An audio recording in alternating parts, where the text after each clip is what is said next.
Vahşi Batı'nın efsaneleri sadece filmlerde ve romanlarda değil, çizgi romanlarda da hayat buldu. Western türünün en sevilen kahramanlarından biri olan Red Kit, yalnızca kurgusal karakterlerden değil, gerçek hayattan esinlenilmiş figürlerden de ilham aldı. Red Kit'in karşısına çıkan kanun kaçakları kimlerden esinlendi? Bu videoda Red Kit çizgi romanında yer alan ve gerçek hayatta iz bırakmış karakterlerin hikayelerine birlikte göz atacağız. 19. yüzyılda Teksas'ta kanun ve düzeni sağlamak için sulh hakimi olarak atandı ve bunu hayal edilebilecek en vahşi batı tarzında yaptı. Çünkü hiçbir hukuk deneyimi olmayan bir bar sahibiydi. Mahkemeleri barında düzenlerdi, karar tokmağı olarak da silahını kullanırdı. Uzun kariyeri boyunca tuhaf kararları, mahkemede aldığı ceza ödeneklerini cebine atma eğilimiyle, mahkemelere mola verildiğinde jürilere içki servisi yapmasıyla tanındı. Bir yan kaynak kitap olarak sadece Teksas'ın gözden geçirilmiş tüzüklerini kullandı. Yasama organının ona yolladığı bütün kitapları yaktı. Bu durum, yargıçın alışılmadık ve çirkin kararlarını açıklamaya yardımcı oluyor. Bir keresine bir avukat dava sırasında Latince bir kelime kullandı. Yargıç Bien, avukatı küfürlü dil kullandığı için asmakla tehdit etti. Ölü bir adama gizlice silah taşıdığı için $40 ceza verdi ve silahına el koydu.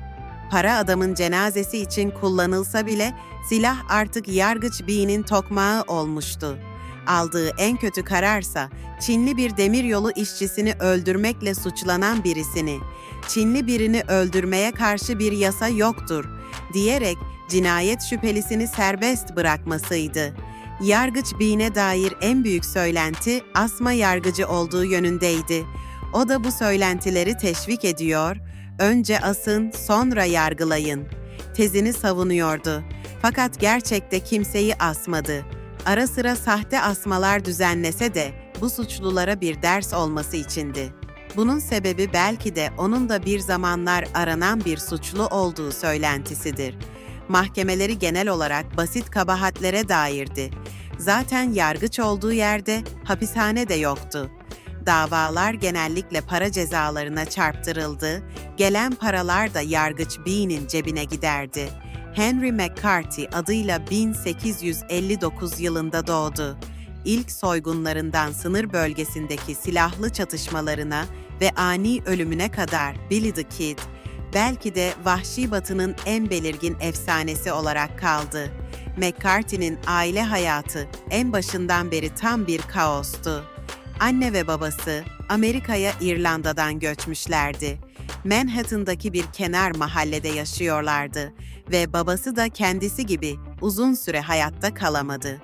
Babasının ölümünden sonra Indiana'ya, oradan da Kansas'a göç ettiler. Daha sonra McCarthy başını belaya sokmaya başladı. 1874'te annesi hayatını kaybetti ve McCarthy tamamen yalnız kaldı. Düzgün işler yapmaya çalışsa bile bir süre sonra kendini yasa dışı işler yaparken buldu. İlk küçük şeyler çaldı. Ardından 1875'te birkaç tabanca çalınca hapse atıldı. 2 gün sonra kaçmayı başardı ve kaçak hayatı başladı. Billy Antrim adını aldı. Gençliği ve çocuksu görünüşü nedeniyle The Kid lakabıyla tanınan 16 yaşındaki McCarthy, Billy the Kid olarak bilinir hale geldi ve Arizona'da kovboy ve çiftlik işçisi olarak çalışmaya başladı. Bu sırada hırsızlığa ve cinayete devam ediyordu. Barda çıkan bir kavgada birini öldürünce tekrar kaçmak zorunda kaldı. Sonraki baharda Billy the Kid idam cezasına çarptırıldı. Efsaneye göre yargıç 21 yaşındaki Billy'ye boynundan asılacağını ve "Ölene kadar, ölene kadar, ölene kadar" diye bağırdı.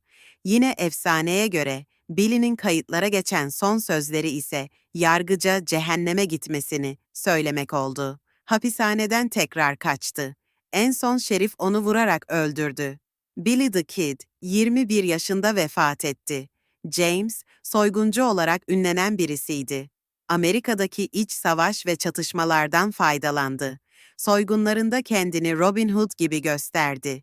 Jesse James'in şu sözleri söylediği rivayet edilir. Biz hırsız değiliz, cesur soyguncularız. Bu isimle gurur duyuyorum. Çünkü Büyük İskender bir cesur soyguncuydu. Julius Caesar'da, Napolyon Bonaparte'da. Bankalardan sonra tren soymaya başladılar ama bu durum banka soymaktan daha tehlikeliydi. Demiryolu baronları gözünü James'in soygun çetesine dikmişti. 3 Nisan 1882 sabahı, soygun yapacağı herhangi bir günde, Robert Ford tarafından kafasına tek bir kurşun sıkarak onu öldürdü. Jesse James, 35 yaşında hayata gözlerini yumdu. Sonraki 10 yıllarda tiyatro ve sinema, James Younger çetesini, özellikle de Jesse James'i, Vahşi Batı'nın efsanevi kanun kaçakları olarak ölümsüzleştirdi. Jesse James'in ölümünden sonra, büyük şirketlere karşı duran ve yoksul çiftçileri savunan bir sınır kahramanı ya da Robin Hood figürü olarak anılmaya başlandı. Ancak onun geçmişine bakıldığında, bu iddiaları destekleyecek hiçbir şey bulunmamaktadır.